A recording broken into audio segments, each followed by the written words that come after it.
Calcutta high court की 5 जजों की बेंच ने जो फैसला दिया, उस फैसले में सीधा सीधा बता दिया है कि ममता बनर्जी अब ये चलेगा नहीं। अब ये नहीं चलने का है कि आप पश्चिम बंगाल की हिंसा को नकारो और इसको राजनीति से प्रेरित बताकर इसको दरकिनार करो। हिंसा हुई है और हमने सारे तथ्यों को देखा है। तो कोर्ट का ये निर्णय है कि अब जो भी बलात्कार और हत्या की घटनाएं इस चुनाव के बाद में हुई है पश्चिम बंगाल में, उसकी जांच सीबीआई करेगी। अगर इसको टीएमसी सरकार सुप्रीम कोर्ट में चुनौती देती है, इसका मतलब तो ये पक्का हो गया कि जो टीएमसी सरकार है वो अपराधियों के, गुंडों के, मवालियों के, रेपिस्टों के साथ खड़ी है, क्योंकि वो नहीं चाहती कि कलकत्ता हाई कोर्ट के जांच के आदेश में 1.5 महीने में इसमें कुछ फैसला निकल करके आए और अपराधी सीबीआई की पकड़ में हो, एसआईटी की पकड़ में हो। मैं पूछना चाहता हूं सौगत राय जी, आप इतने बुजुर्ग लीडर हैं, आप महिलाओं के साथ रेप हुई घटना में महिलाओं को न्याय नहीं दे पा रहे हैं, आपके थानों में रिपोर्ट दर्ज नहीं हो रही है, अपराधियों के साथ आपकी पुलिस मिल गई है। नमस्कार, मैं हूं पवन त्यागी। ममता बनर्जी को कलकत्ता हाई कोर्ट से बड़ा झटका लगा है और यह झटका इसलिए लगा है कि ममता बनर्जी अभी तक पश्चिम बंगाल में चुनाव के बाद की हिंसा को स्वीकार करने के लिए तैयार नहीं थी और वो कह रही थी कि इस तरह का कुछ भी नहीं हुआ। दूसरी तरफ उन्होंने एनएचआरसी को यह कहकर नकार दिया था कि जो मानव अधिकार आयोग है, महिला आयोग है या एससी एसटी आयोग है, ये तो मोदी जी की टीम भी है और मोदी जी के कहने पर गलत रिपोर्टिंग कर रहे हैं। उन्होंने नकार दिया था, लेकिन कलकत्ता हाई कोर्ट की 5 जजों की बेंच ने जो फैसला दिया, उस फैसले में सीधा सीधा बता दिया है कि ममता बनर्जी अब ये चलेगा नहीं। अब ये नहीं चलने का है कि आप पश्चिम बंगाल की हिंसा को नकारो और इसको राजनीति से प्रेरित बताकर इसको दरकिनार करो। हिंसा हुई है और हमने सारे तथ्यों को देखा है। तो कोर्ट का ये निर्णय है कि अब जो भी बलात्कार और हत्या की घटनाएं इस चुनाव के बाद में हुई है पश्चिम बंगाल में, उसकी जांच सीबीआई करेगी। और जो भी हिंसा हुई है, चाहे वो लूटपाट की हुई हो, किसी को डराने की हुई हो, चाहे वो घर जलाने की हुई हो, इन सभी हिंसक घटनाओं की जांच के लिए एक एसआईटी का गठन का आदेश कलकत्ता हाईकोर्ट ने दिया है। और आपको बताएं कि एसआईटी और सीबीआई दोनों टीमों की निगरानी कलकत्ता हाई कोर्ट के देखरेख में ये सब जांच होगी और इस सब के लिए बाकायदा टाइम दिया गया है और उनको कहा है कि आपको इस सब की जांच की रिपोर्ट कलकत्ता हाई कोर्ट को 6 हफ्ते के अंदर सौंपनी होगी। यानी कुल 1.5 महीना दिया गया है एसआईटी और सीबीआई को। इसी से आप आइडिया लगा सकते हैं कि कोर्ट ने कितना गंभीर इस मामले को माना है। और गंभीर हो भी क्यों ना, आप ये देखिए कि आज हम चर्चा कर रहे हैं तालिबान की, आज हम चर्चा कर रहे हैं कि अफगानिस्तान में महिलाओं के साथ क्या हो रहा है, कि उनको कोड़े लगाए जा रहे हैं, उनको ऐसी बंदिश की जा रही है। हमने एक चर्चा की अभी पाकिस्तान की घटना की कि पाकिस्तान में एक टिकटॉकर लड़की को जिस तरह से वहां उसके कपड़े फाड़े गए, जिस तरह से उसके साथ छेड़खानी की गई।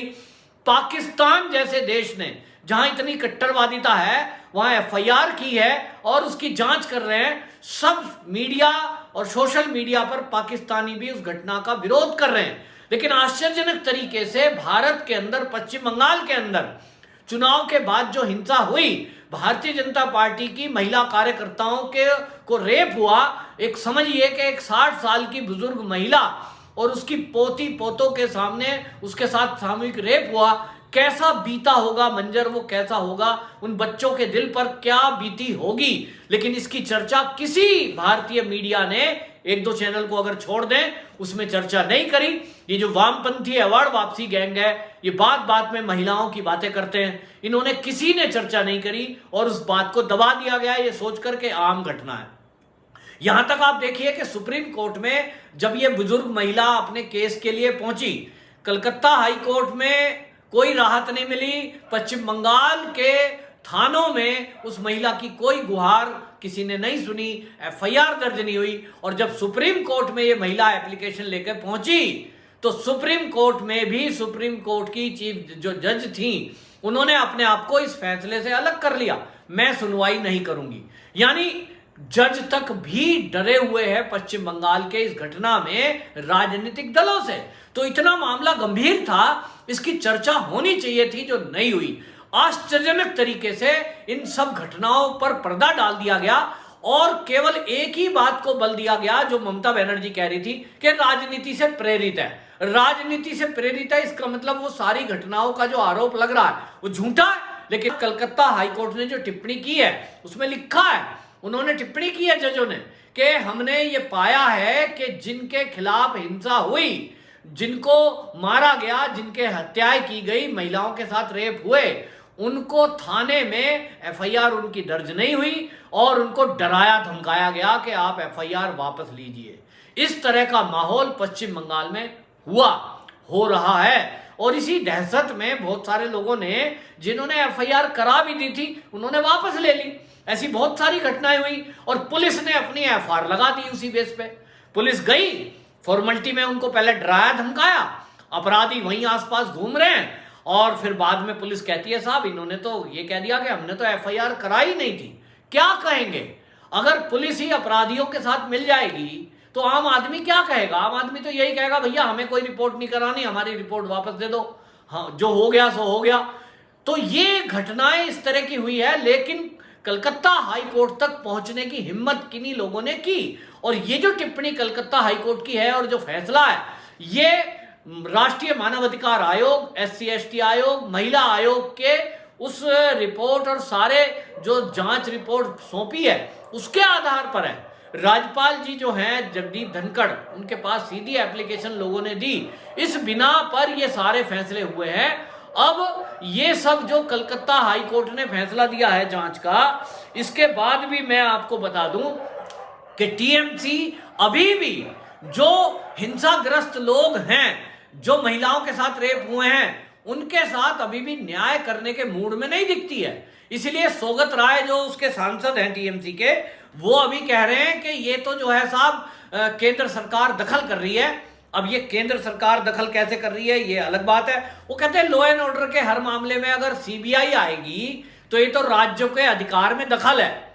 मैं पूछना चाहता हूं सौगत राय जी, आप इतने बुजुर्ग लीडर हैं, आप महिलाओं के साथ रेप हुई घटना में महिलाओं को न्याय नहीं दे पा रहे हैं, आपके थानों में रिपोर्ट दर्ज नहीं हो रही है, अपराधियों के साथ आपकी पुलिस मिल गई है, मजबूरी में वहां पर महिला आयोग, SC/ST आयोग और NHRC यानी राष्ट्रीय मानवाधिकार आयोग अगर वहां जांच के लिए जाती है, उनके ऊपर भी हमला होता है और आप कह रहे हैं कि ये दखल है।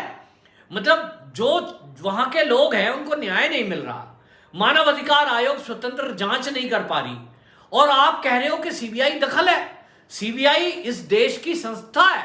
अगर पुलिस कोई कार्रवाई नहीं करती है, और वो पूरे भारत में है, हर जगह है, और ये पहली बार नहीं है पश्चिम बंगाल में कि पश्चिम बंगाल में हो रहा है और कहीं नहीं हुआ है, पूरे देश में होता है। सीबीआई की जरूरत ही तब पड़ती है जब पुलिस अपना काम ना करे।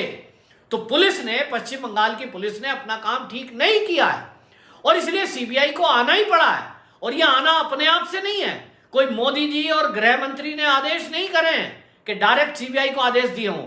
ये आदेश कोर्ट के हैं और कोर्ट ने इसलिए आदेश दिए क्योंकि उसने देखा है कि अभी तक पश्चिम बंगाल में जो हो रहा है वो जजों तक को आप डरा रहे हो हैं। टीएमसी के लोग जजों तक को डरा रहे हैं, डायरेक्ट या इनडायरेक्ट, चाहे वो हाई कोर्ट के जज हों, चाहे वो सुप्रीम कोर्ट के जज हों, दहशत में है। तो इसलिए सीबीआई को तो लाना पड़ा है, इसकी जरूरत नहीं पड़ती।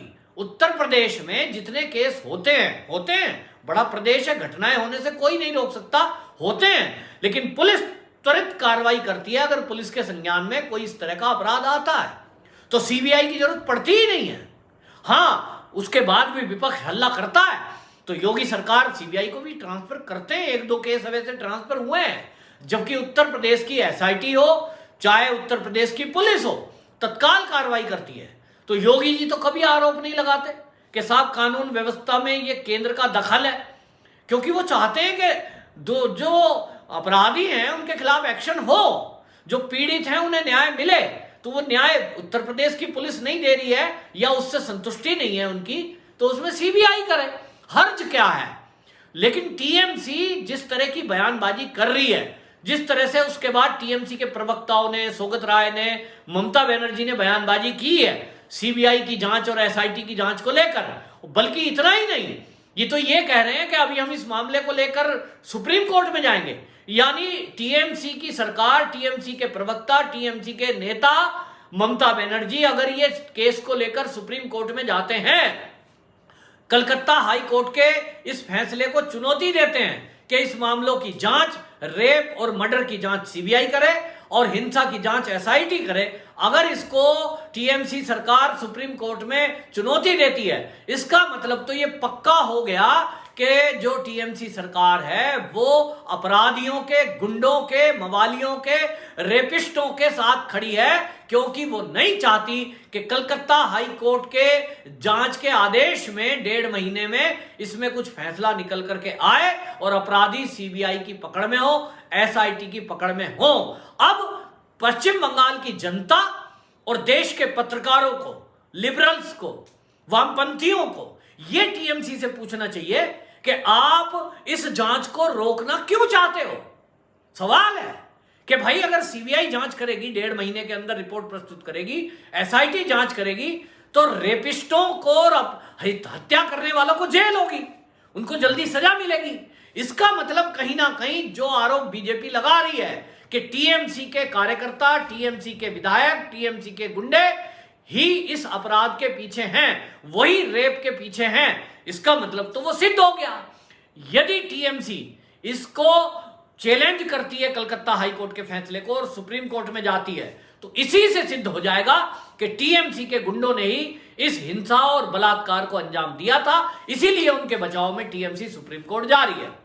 निश्चित रूप से देखना होगा कि अगला कदम टीएमसी का इसमें क्या होगा। क्या वो इसमें सहयोग करेगी जांच में सीबीआई और एसआईटी का, या अभी भी बहाने बनाएगी और सुप्रीम कोर्ट जाएगी। इसमें सुप्रीम कोर्ट को सख्त एक्शन लेना चाहिए, क्योंकि किसी बलात्कार की पीड़ित महिला को और किसी के घर में हुई हत्या को इतना देरी की जाएगी, वो न्याय ना मिलने के समान है। वंदे मातरम।